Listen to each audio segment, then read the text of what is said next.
Hi students, today we are going to see the history subject lesson number 2 Europe and India। हम लोगों ने part first में lesson का जो part first था उसमें period of renaissance, religious reform movement, geographical discoveries ये सब बातें देखी है। अभी ये पार्ट सेकंड है। इसमें हम लोग देखने वाले हैं पेज नंबर 6 पे इंटेलेक्चुअल रिवॉल्यूशन इन यूरोप। मतलब क्या कि इंटेलेक्चुअल रिवॉल्यूशन इन यूरोप, इसका मीनिंग ऐसे होता है कि यूरोप में वैचारिक क्रांति जो हुई है वो अभी हम लोग देखने वाले हैं। सभी स्टूडेंट्स अपने बुक ओपन करेंगे, टेक्स्ट बुक, और जो मैं रीड कर रहा हूँ मतलब जो लाइन टू लाइन आपको थोड़ा देखना है। Due to the changes during the renaissance period Europe proceed from medieval to modern age. इसका मतलब ऐसे है कि जब पुनर्जागरण का जो युग था, रिनेसेंस का जो युग था, उसमें परिवर्तन आने के बाद यूरोप जो था वो मध्य युग से आधुनिक जो युग होता है उसकी ओर उसकी जो यात्रा है या जो चेंजेस है उसमें आ रहे थे। मतलब वो मॉडर्न एज की ओर जा रहा था। Intellectual revolution took place in the same period, और इसी कालखंड में और इसी पीरियड में, इसी युग में क्या हुआ? इंटेलेक्चुअल रिवॉल्यूशन हुआ। मतलब क्या कि वैचारिक क्रांति हुई। The society starts stepping out of the past ignorance and blind faith. और जो समाज के जो लोग थे उन्होंने क्या किया? Start stepping out the past ignorance and blind faith. इसका मतलब ऐसे होता है कि जो अज्ञान है, अंधश्रद्धा है, उसको मतलब समाज से वो मुक्त होने लगा। मतलब कि लोग अंधश्रद्धा को और अज्ञान को दूर करने लगे अपने से। The pre established customs and tradition came to be seen from a critical point of view। और जो pre establish customs and tradition, जो प्रस्तापित जो पूर्वजों से जो कुछ प्रस्तापित रूढ़ियाँ और मान्यताएं, जो परंपराएं जो हम लोग कहते हैं, इसको ये जो घटनाएं जो होती थी इनको वैज्ञानिक और विश्लेषणात्मक दृष्टिकोण से देखने लगे यहाँ के लोग, यूरोप के लोग। All these changes are addressed as intellectual revolution which gave further momentum to scientific discoveries in Europe। और इस सभी के वजह से क्या हुआ था कि समग्र परिवर्तन हो रहा था। इसकी वजह से इसे ही वैचारिक क्रांति कहा जाता है। और इस वैचारिक क्रांति के वजह से क्या हुआ था कि यूरोप में विज्ञान के क्षेत्र में एक मतलब आविष्कार करने के लिए, डिस्कवरीज, साइंटिफिक डिस्कवरीज करने के लिए, आविष्कार या खोज करने के लिए इनको प्रोत्साहन मिला था। I think so all of you have understood this point. Next point की ओर बढ़ते हैं हम लोग, revolution in a political sphere. अभी revolution in a political sphere का मतलब क्या होता है कि राजनीतिक जो क्षेत्र था उसमें क्या क्रांति हुई थी। In the early stage of beginning of modern period in Europe, many political changes took place। आधुनिक युग के प्रारंभिक जो चरण था, प्रारंभिक जो पीरियड था, उसमें यूरोप में बहुत सारी राजनीतिक जो परिवर्तन या बदलाव जो है वो हुए थे। Due to the various revolutionary events during 18th as well as 19th century, this period is known as age of revolution। देखिए 18वीं और 19वीं शताब्दी जो कहा जाता है, इसमें क्रांतिकारी घटनाएं घटित हुई थी। रिवोल्यूशनरी यहाँ पे दिया है, revolutionary events during this period means कौन सा period? 18th century and 19th century. तो 18वीं और 19वीं शताब्दी में क्रांतिकारी घटनाएं घटित हुई थी। इसकी वजह से ये युग जो है इसे क्या कहा जाता है? द एज ऑफ रिवॉल्यूशन, इसे क्रांति का युग कहा जाता है। During this period there was development of parliamentary democracy in England, और इसी कालखंड में इंग्लैंड में संसदीय लोकतंत्र जो कहा जाता है पार्लियामेंट्री डेमोक्रेसी, वो उसका विकास हुआ था, मतलब डेवलप हुआ था। There was a change in the form of cabinet system, और कैबिनेट प्रणाली के स्वरूप में बदलाव आया था। The Bill of Rights 1689 led limitation on the power of king, और जो 1689 का जो एक बिल ऑफ राइट्स था, इसके कारण राजाओं जो थे किंग्स जो थे, उनके अधिकार पे, पावर पे क्या हुआ था? बंधन आया था, या लिमिटेशंस हम लोग कह सकते हैं, मर्यादाएं आई थी। The sovereignty of parliament was establish, और ये जो sovereignty of parliament was establish मतलब क्या कि संप्रभुता स्थापित हुई थी संसद की।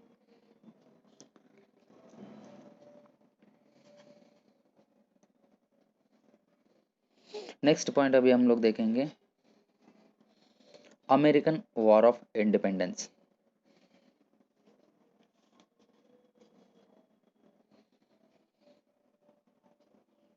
अमेरिकन वॉर ऑफ इंडिपेंडेंस का मतलब क्या है कि अमेरिका का जो स्वतंत्र युद्ध जो है वो, with the background of revolutionary development in Europe, it is equally important to think about the American War of Independence। देखो फिर से मैं रीड करता हूँ, with the background of revolutionary development in Europe, it is equally important to think about the American War of Independence। Europe में जो क्रांतिकारी गतिविधियां जो घटित हो रही थी, उनकी जो बैकग्राउंड जो है, पार्श्वभूमि जो कहते हैं हम लोग के, में अमेरिका का स्वतंत्र युद्ध का विचार करना भी हमें आवश्यक है। With the discovery of America, the Europe countries turned their attention toward this continent। जब अमेरिका जो कॉन्टिनेंट जो है उसकी खोज होने के पश्चात, उसके बाद मतलब खोज होने के बाद, यूरोप के जो देश थे उनका जो अटेंशन है, ध्यान जो है, वो इस कॉन्टिनेंट की ओर मतलब अट्रैक्ट हुआ था, आकृष्ट हुआ था। The imperialist European countries took control of different region of America and established their colonies। और देखो यूरोपियन जो देश थे उन्होंने क्या किया था कि जो मतलब साम्राज्यवादी, इम्पेरियलिस्ट का मतलब क्या है? साम्राज्यवादी, मतलब बहुत बड़े जिनके पास पावर है, ऐसे जो यूरोपियन कंट्रीज है, इन्होंने अमेरिका के जो कोई रीजन है, ऐसे जो हिस्सा है, भाग है, तो उसमें उन्होंने क्या किया कि अपना पावर जो है वो इस्टेब्लिश किया, और वहाँ पे अपनी कॉलोनीज, मतलब क्या कि एक ग्रुप वहाँ पे इस्टेब्लिश किया। England establish 13 colonies on the east coast of America, और अमेरिका के पूर्वीय तट पर, अमेरिका की जो समुद्र पूर्वीय तट जो है, ईस्ट ईस्ट की ओर का जो समुद्र का जो किनारा है, वहाँ पे 13 कॉलोनीज मतलब 13 उपनिवेश को स्थापित किया। Initially England had nominal domination over this colonies, but later English parliament led oppress restriction and taxes on this American colonies. देखो फिर से मैं रीड करता हूँ आपके लिए। Initially England had nominal domination over these colonies, but later English Parliament led oppressive restriction and taxes on these American colonies।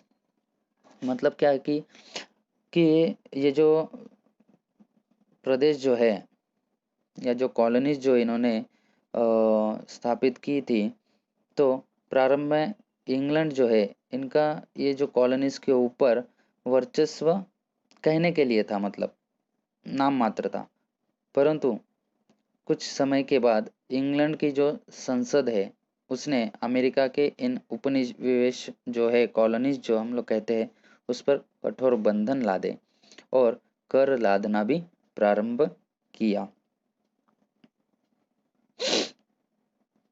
The people in America revolt against it, और जो अमेरिका में जो रहते थे, जो कॉलोनीज वाले जो लोग जो थे, उन्होंने इनके विरोध में क्या किया कि कड़ा विरोध किया इसका। रिवोल्ट का मतलब क्या है? विरोध करना। England declare war to suppress this colonies, और इंग्लैंड ने इस कॉलोनीज के विरोध में, या इस कॉलोनीज को विरोध जो है उसको कुचलने के लिए क्या किया कि वॉर घोषित किया, युद्ध की घोषणा की। American colonies organize the army under the leadership of George Washington and finally won against England. जो अमेरिका के जो कॉलोनीज जो थे, उन्होंने जॉर्ज वॉशिंगटन जो है इनके लीडरशिप, इनके प्रतिनिधि के इसमें नेतृत्व में जो सैन्य का गठन कर कर इस वॉर में विजय हासिल की।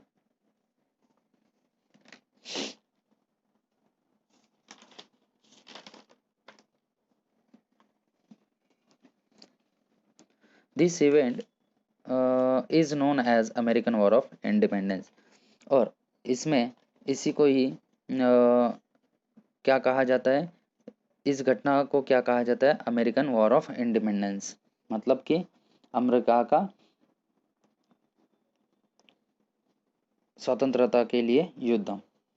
ए new nation known as United State of America, और नया जो नेशन, राष्ट्र जो है वो स्थापित हुआ, उसे क्या कहा जाता है? संयुक्त राज्य अमेरिका का संघराज्य। Written constitution and based on principle of democracy was born, और जो लिखित जो संविधान है और लोकतांत्रिक जो व्यवस्था है उसको इसमें स्थान दिया गया। आई थिंक सो सबको समझ में आ रहा होगा।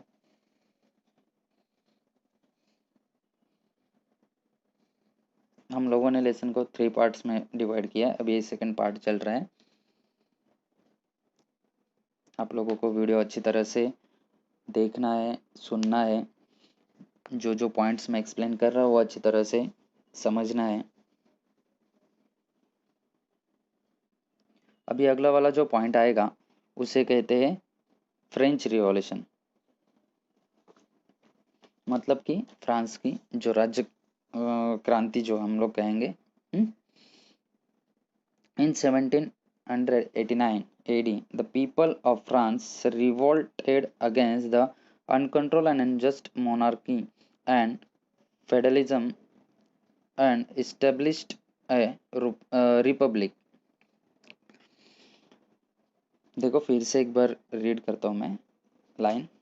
In 1789 AD, the people of France revolted against the uncontrolled and unjust monarchy and federalism and establish A Republic.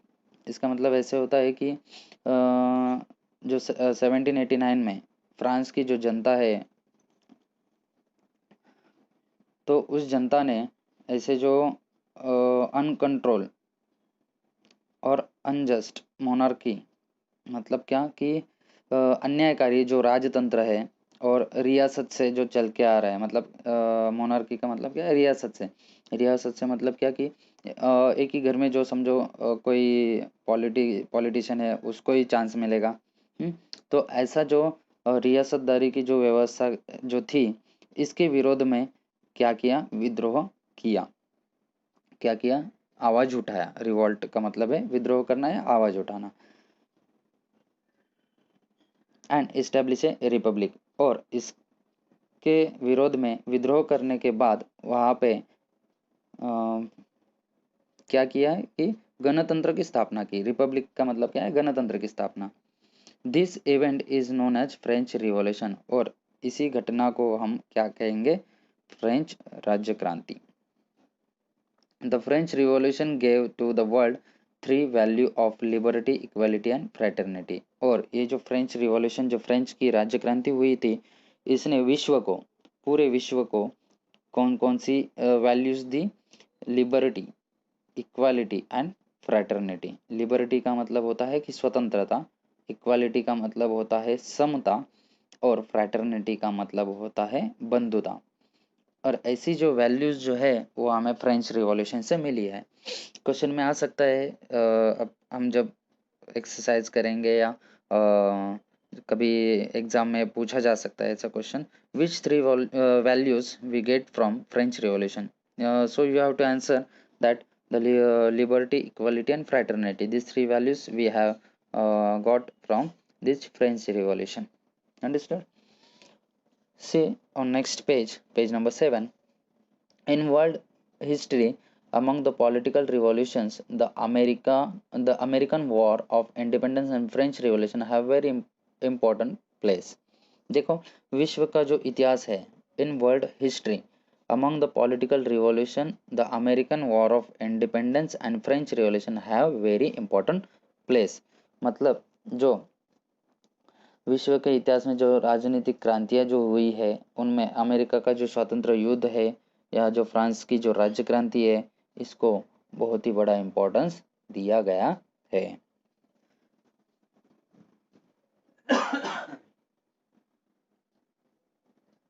अगला वाला पॉइंट देखेंगे, इंडस्ट्रियल रिवॉल्यूशन। इंडस्ट्रियल रिवॉल्यूशन को हम लोग कहेंगे कि औद्योगिक क्रांति। In the later period of 18th century, there were many technological innovation in Europe.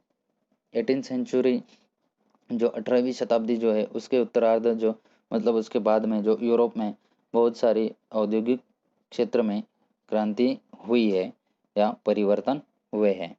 There was production with the help of machine running on steam। और देखो उसमें जो बाष्प शक्ति पे जो चलने वाले जो यंत्र की सहायता से उत्पादन होने लगा था। The cottage industry were replace by big factories. जो कॉटेज इंडस्ट्रीज जो थी, जो घरेलू मतलब छोटे छोटे जो उद्योग जो थे या छोटे छोटे फैक्ट्रीज जो थी, वो बड़ी फैक्ट्रीज में कन्वर्ट हुई। Machine came to be use instead of handlooms. Handlooms जो होते हैं जिसे हम लोग चरखा कहते हैं हम, तो उसकी जगह किसने ली? मशीन ने ली। Railway and steamer become the mode of transportation. और रेलवेज जो होती है या जो स्टीम इंजन जो होता है, उसने क्या किया कि ट्रांसपोर्टेशन में बहुत अच्छी तरह से काम किया। The age of machine began and that is known as Industrial Revolution. और जो मशीन का जो युग होता है या जो आया था, मशीन का जो यंत्र का जो युग अवतरण हुआ, उसे ही क्या कहा जाता है? औद्योगिक क्रांति कही जाती है। Industrial Revolution began in England and spread in the parts of west. ये जो इंडस्ट्रियल जो रिवॉल्यूशन जो है, औद्योगिक क्रांति जो है, ये इंग्लैंड में प्रारंभ हुई थी और धीरे धीरे पश्चिमी विश्व में फैलती गई। During this period England enjoy industrial prosperity and came to be describe as world factory. और देखो इंडस्ट्रियल जो ये था ड्यूरिंग दिस पीरियड, इस समय मतलब क्या कि इंडस्ट्रियल रिवॉल्यूशन के समय में इंग्लैंड जो है, इसने औद्योगिक रूप में इतना बड़ा वो संपन्न हुआ कि इंग्लैंड का वर्णन जो है, डिस्क्राइब हम लोग क्या करते हैं? वर्ल्ड फैक्ट्री के, विश्व का कारखाना, इस रूप में हम लोग इसे देखते हैं। नेक्स्ट पॉइंट देखेंगे, rise of capitalism. Rise of capitalism. Capitalism मतलब क्या? इकोनॉमिक, जो पैसे से जुड़ी हुई बातें होती। अभी कैपिटलिज्म का मतलब क्या है कि पूंजीवाद। With the discovery of new sea route began a new era of trade between Europe and Asia. नए जो समुद्री मार्ग की खोज हुई थी, इसके पश्चात यूरोप तथा एशिया के जो महाद्वीप जो थे, उसके बीच में एक नया युग प्रारंभ हुआ, यूरोप और एशिया के बीच में। Many traders came forward to trade with eastern countries through the sea route। और समुद्री मार्ग से पूर्वी देशों के साथ व्यापार करने के लिए बहुत सारे व्यापारी जो थे वो आगे आए। It was not easy to carry out trade single handedly and Hence many traders came together and started trade. और किसी परंतु जब सब व्यापारी आगे आए, लेकिन ये किसी अकेले व्यापारी का काम नहीं था कि जहाज के द्वारा विदेश में माल भेजना। और इसीलिए बहुत सारे जो व्यापारी थे वो इकट्ठे आए और उन्होंने व्यापार शुरू किया। Thus there was rise of many trading companies. Trade with Oriental countries was very profitable and responsible for economic prosperity. और सभी लोग इकट्ठा होके, एकजुट होके सभी ने ये ट्रेड करने का सोचा। और इसके वजह से क्या हुआ कि ये जो ट्रेड हुआ ये प्रॉफिटेबल हुआ। सब लोग साथ में मिलके, सभी कंपनियां साथ में मिलके व्यापार करने लगी। तो ये एक क्या हुआ, इनमें इकोनॉमिक प्रॉस्पेरिटी आई। क्या हुआ, इकोनॉमिक प्रॉस्पेरिटी मतलब क्या कि जो व्यापार का जो उदय हुआ वो यहाँ से हुआ। Hence European rulers started giving military protection and trade concession to these trading companies. और इसी के परिणाम स्वरूप क्या हुआ कि यूरोप की जो शासन जो थी, गवर्नमेंट जो थी, इन व्यापारी कंपनियों के लिए सैनिकी संरक्षण मतलब क्या कि मिलिट्री प्रोटेक्शन और क्या करने लगी कि कुछ मतलब आर्थिक जो सुविधाएं, व्यापारिक सुविधाएं ये देने लगी। That is called trade concession. This led to accumulation of wealth in Europe. और इसी के कारण, इसी का जो फलस्वरूप है, यूरोप देशों में धन संचय मतलब क्या कि वेल्थ, एक्यूमुलेशन ऑफ वेल्थ की मतलब पैसे का जो वृद्धि जो है वो होने लगी थी। This property was used in the form of capital for trade and commerce, which led to rise of capitalist economic system in Europe. और ये जो संपत्ति है इसका उपयोग यूरोप और उसके जो उद्योग जो है या जो काम जो है उसमें लगाए जाने लगे। और परिणाम स्वरूप यूरोप के जो देश है उसमें पूंजीवादी मतलब कैपिटलिस्ट इकोनॉमिक सिस्टम मतलब क्या कि सभी लोग एक इसमें पैसा लगाने का जो एक मेथड होता है जो डेवलप हो रहा था। I think so all of you are understanding.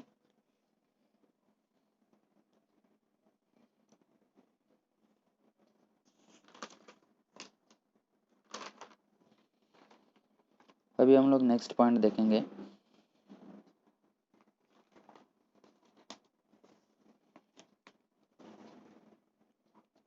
Colonialism.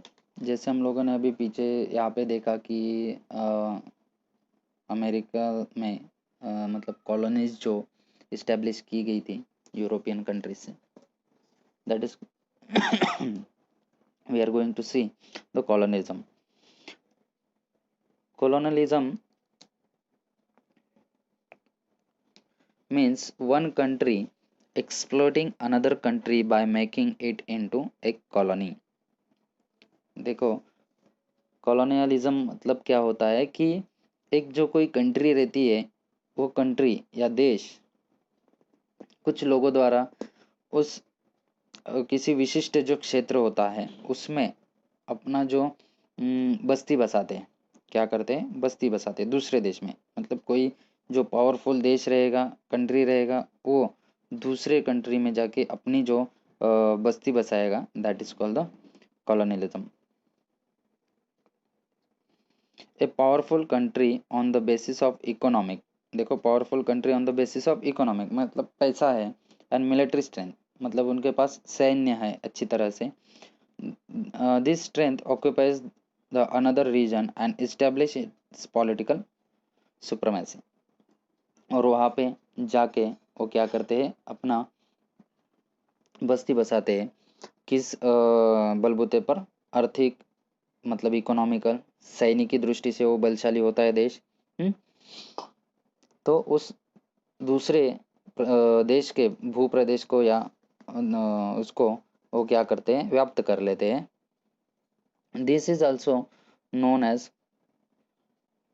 Colonialism, colonialism, और इसी को ही हम लोग कॉलोनियलिज्म कहेंगे। This tendency of colonialism led to rise imperialism amongst the European, और इसी वजह से क्या हुआ कि यूरोपीय देश में जो ऐसी जो कॉलोनीज जो स्थापित हुई थी, इसकी वजह से क्या मानसिकता हुई कि साम्राज्यवाद का उदय हुआ। इम्पेरियलिज्म मतलब क्या कि साम्राज्यवाद।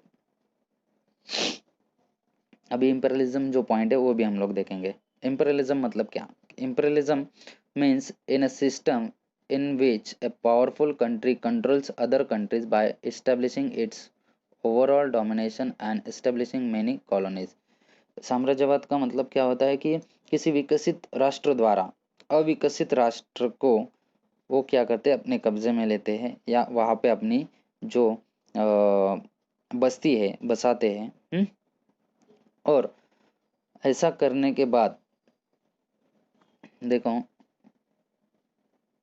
many countries from Asia and Africa continent fell prey to this imperialism aspiration of European nation। और जो एशिया और अफ्रीका का जो महाद्वीप है उसमें अनेक देशों में देश जो है यूरोपियन राष्ट्र के इस साम्राज्यवादी महत्वाकांक्षा जो होती है इसके शिकार बने थे।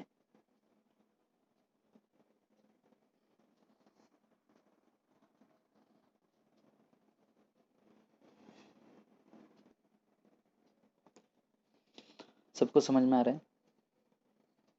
Okay. Next point, imperialism of British East India Company in India. अभी जो ब्रिटिश ईस्ट इंडिया कंपनी जो है उसका भारत में जो साम्राज्यवाद जो है, मतलब क्या कि ब्रिटिश ईस्ट इंडिया कंपनी ने अपने इंडिया में आके उनकी कॉलोनीज स्थापन की थी, उसके बारे में अभी हम लोग देखेंगे। There was competition among European countries for acquiring trade monopoly in India। देखो इंडिया कुछ इतना डेवलप नहीं था, लेकिन यूरोपियन कंट्रीज जो थी वो इंडिया में ट्रेड करने के लिए क्या उनका चल रहा था, कंपटीशन चल रहा था, मतलब उनकी स्पर्धा चल रही थी। The British establish British East India Company in 1600 AD to carry out trade in India. देखो ब्रिटिश ईस्ट इंडिया कंपनी ने अपनी जो कंपनी जो है वो इस्टेब्लिश की थी, मतलब स्थापन की थी इंडिया में। कभी 1600 जो सदवी थी उसमें स्थापन की थी। This company took permission from emperor Jahangir and establish its factory in Surat. और इंडिया में जो एम्परर जहांगीर जो था उनसे उन्होंने परमिशन ली थी और अपनी जो फैक्ट्री जो है वो कहाँ पे स्थापन की थी, सूरत में स्थापन की थी।